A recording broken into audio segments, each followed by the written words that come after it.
Welcome to my channel apex life Tamil.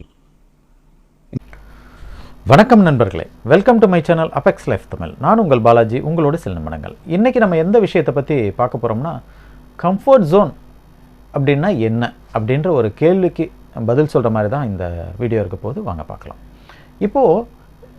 இப்போ ஒரு உதாரணத்துக்கு நம்ம எடுத்துக்கலாம். ஒரு கூண்டுகளில் வளர்க்குற ஒரு சில அழகான பறவைகள் அல்லது வண்ண மீன்கள், இதெல்லாம் வீட்டில் நம்மளே வளர்க்குறோம் இல்லைங்களா? இப்போ அந்த வண்ண மீன்களையே நம்ம எடுத்துக்கலாம். இப்போ அந்த வண்ண மீன்களை பொறுத்த வரைக்கும் அதற்கு ஒரு வசதியாக அது சுற்றி வர்றதுக்கு ஏற்ற மாதிரி ஒரு தொட்டியை நம்ம வீட்டில் அமைக்கிறோம். அந்த தொட்டியில் யார் அந்த மீன் வளர்க்குற ஆர்வம் இருக்குதோ அவங்க அந்த தொட்டியில் அந்த மீனுக்கு தேவையான ஒரு அமைப்பெல்லாம் ஏற்படுத்துகிறோம். அதற்கு தேவையான உணவுகளை, அதற்கு தேவையான ஃபுட்டை நம்மளே கொடுத்துட்றோம். அதனுடைய சுத்தம் பண்ணுற வேலையெல்லாம் நம்ம செய்கிறோம் அல்லது ஆள் வச்சு செஞ்சுக்கிறோம். அந்த மீனை பொறுத்த வரைக்கும் பார்த்திங்கன்னா அந்த தொட்டி தான் உலகம் இல்லைங்களா? அதை ஒரு இடத்துலேருந்து வாங்கிட்டு வர்றோம். அது ஏற்கனவே அந்த தொட்டியில் பழக்கப்பட்ட மீன். அந்த மீனை கொண்டு வண்ண மீன்கள்னு நம்ம வச்சுக்கலாம். அந்த வண்ண மீன்களை நம்ம தொட்டியில் வச்சு நம்ம வளர்க்குறோம். வளர்க்கும்போது பார்த்திங்கன்னா அந்த மீன்களை பார்த்தா நமக்கு மகிழ்ச்சி இருக்குது. அந்த மீனும் மகிழ்ச்சியாக இருக்கிற மாதிரி நம்ம நினச்சிக்கிறோம். ஆனால் அது இயற்கையான சூழ்நிலையில் அது ஒரு கடல்வாழ் மீன் அப்படின்னு நம்ம ஒரு ஒப்பீட்டுக்காக வச்சுக்குவோம். அந்த மீன் கடலில் இருந்தால் எப்படி இருக்கும்? கடல் தான் அதனுடைய உண்மையான இருப்பிடம். அந்த இடத்துல இருந்தால் எப்படி இருக்கும் அப்படின்னு நீங்கள் ரெண்டையும் கம்பேர் பண்ணி பார்த்தீங்கன்னா, இப்போ தொட்டியில் இருக்கிற அதே வண்ண மீனுக்கு நேரத்துக்கு உணவு கிடச்சிருது, சுற்றி வர்றதுக்கு அந்த தொட்டி போதுமானது அப்படின்னு அதுவும் பழகிறது. அது சுற்றி வர்றதை பார்த்து ரசிக்கிறதுக்கு நம்ம தயாராக இருக்கிறோம். அந்த மீனை பொறுத்த வரைக்கும் அதுதான் உலகம்னு இருக்குது. அதை பார்த்து அந்த மீனை வளர்க்குற, அந்த மீனை ஒரு அழகுக்காக வளர்த்துக்கிட்டு இருக்கிற நம்ம அதனுடைய பார்வையாளர்கள்னு வச்சுக்கிட்டோம்னா, நம்மளுடைய மகிழ்ச்சிக்காக அதனுடைய வாழ்க்கை அந்த தொட்டிக்குள்ளே இருக்குது. அது உணவு தேட வேண்டிய கஷ்டம் இல்லை, ஏன்னா நேரத்துக்கு நம்ம போட்டுருவோம். இந்த மாதிரி இருக்கும்போது பார்த்திங்கன்னா, கடலில் அதே மீன் இருந்தது அப்படின்னு சொன்னால் அந்த கடலில் அது உணவுக்காக போராடணும். அதையும் தாண்டி அதனுடைய வாழ்க்கையை அது வாழணும் இல்லைங்களா? இப்போது நீங்கள் கம்ஃபர்ட் ஜோன் அப்படின்னு சொல்கிறது இது தொட்டியில் இருக்கிற வண்ண மீன்களுக்கு பொருந்தும் அப்படிங்கிறத நீங்கள் இதிலேருந்து புரிஞ்சிட்ருப்பீங்க. கம்ஃபர்ட் ஜோனுக்கு வெளியில் அப்படிங்கிறது இந்த கடல் அப்படிங்கிறத நீங்கள் புரிஞ்சிட்ருப்பீங்க. இப்போ இந்த கடலில் இருக்கிற மீனுக்கு தான் பார்த்திங்கன்னா வாழ்க்கை ஒரு போராட்டமாக இருந்தாலும் வாழ்க்கையை வாழ்ந்த ஒரு நிறைவு இருக்குங்க. கடலில் இன்னொரு மீன் பிடிச்சிடலாமே, அல்லது இன்னொரு விலங்கு பிடிச்சு அதை உணவாக்கிடலாமே. இந்த தொட்டியில் இருக்கிற மீனுக்கு அந்த வாய்ப்பு இல்லை தானே. வேறு எந்த மீனும் அதை அட்டாக் பண்ண முடியாது இல்லையா அப்படின்னு நீங்கள் நினைக்கலாம். ஆனால் அந்த தொட்டியில் இருக்கிற மீனுக்கும் இறப்பு விகிதமே இல்லைன்னு நம்ம சொல்லிட முடியாது. கடலில் இருக்கிற மீன் எல்லாமே மற்ற மீன்களால் விழுங்கப்படுது அப்படின்றதையும் நம்மளால் உறுதியாக சொல்ல முடியாது.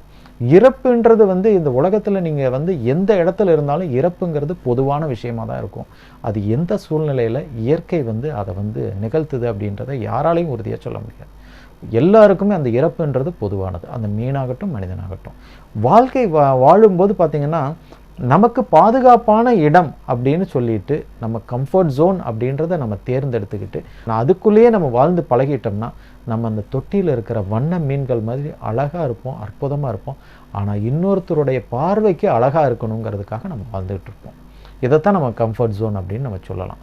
இதுவே நம்ம போராட தைரியமாக இருந்து இந்த தொட்டியிலிருந்து நம்ம கடலுக்குள்ளே குதிக்கிறதுக்கு முயற்சி பண்ணி குதிச்சிட்டோம்னா இந்த உலகம் கடல் மாதிரி அப்படிங்கிறதையும் நம்ம புரிஞ்சுக்கலாம். அங்கே போராட்டம் இருக்கத்தான் செய்யும், ஆனால் அங்கே நீங்கள் புதிய நண்பர்களை பார்க்கலாம், புதிய வாய்ப்புகள் கிடைக்கலாம், புதிய உறவுகள் உண்டாகலாம், புதிய வாழ்க்கையை நீங்கள் வாழலாம். நீங்கள் அந்த கடலினுடைய அற்புதங்களை நீங்கள் அனுபவிக்க முடியும். இந்த வாழ்க்கையும் இந்த கடல் போல் பல அற்புதங்கள் தன்னுள்ள வச்சுருக்கு, ஆபத்துகளையும் வச்சுருக்கு. எப்போவுமே பார்த்திங்கன்னா ஆபத்துகள் இல்லாத அற்புதம் அப்படின்றது எங்கேயுமே இல்லை.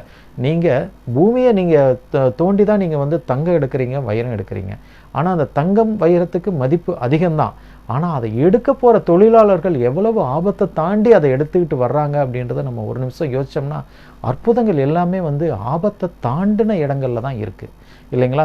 நம்ம அந்த ஆபத்தை பார்த்து நம்ம பயந்தோம்னா நம்மளால் அற்புதங்களை அடையவே முடியாது. அதிக மதிப்புள்ள விஷயங்களை நம்மளால் அடையவே முடியாது.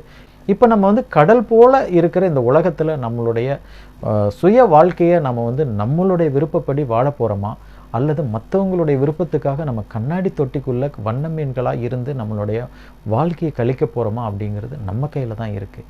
இந்த இடங்களில் மற்றவங்களுடைய கண்ட்ரோலுக்கு நம்ம போயிட்டோம்னா நம்ம ஒரு தொட்டியிலேருந்து இன்னொரு தொட்டிக்கு நம்மளை மாற்றுறதுக்கு எல்லாருமே தயாராக இருப்பாங்க. தொட்டிகள் மாறுபடலாம், ஆனால் நம்ம தொட்டி மீனாக தான் இருப்போம். மற்றவங்களுடைய வலை விரிப்பிலிருந்து நீங்கள் தப்பிச்சிட்டிங்கன்னா நீங்கள் கடல் மீன் போல் நீங்கள் சுதந்திரமாக வாழ முடியும்.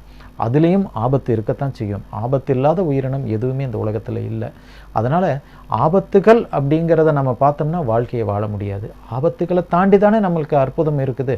அதனால் நீங்கள் எப்போவுமே நீங்கள் வந்து ஒரு கடல் மீனாக இருக்கிறதுக்கு முயற்சி பண்ணுங்கள். உங்களுடைய முழு சுதந்திரங்கிறது பார்த்திங்கன்னா நீங்கள் உங்களுடைய வாழ்க்கையை, உங்களுடைய நேரத்தை நீங்கள் முழுமையாக நீங்கள் எப்போல்லாம் பயன்படுத்துகிறீங்களோ அப்போல்லாம் நீங்கள் வந்து முழு சுதந்திரம் அப்படிங்கிறத நீங்கள் வந்து உணர முடியும். இந்த கம்ஃபர்ட் ஜோன் அப்படிங்கிறத நம்ம வந்து அடையாளப்படுத்தி சொல்லியிருக்கோம் இந்த வீடியோவில். இந்த வீடியோவில் சொல்லியிருக்கிற விஷயங்கள் உங்களுக்கு பயனுள்ளதாக இருந்திருக்கும்னு நாங்கள் நினைக்கிறோம். இந்த வீடியோவில் சொல்லியிருக்கிற விஷயங்களை உங்களோட நண்பர்களோடு நீங்கள் ஷேர் பண்ணுங்கள். எங்கள் சேனலுக்கு சப்ஸ்கிரைப் பண்ணுங்கள், சப்போர்ட் பண்ணுங்கள். நன்றி, வணக்கம்.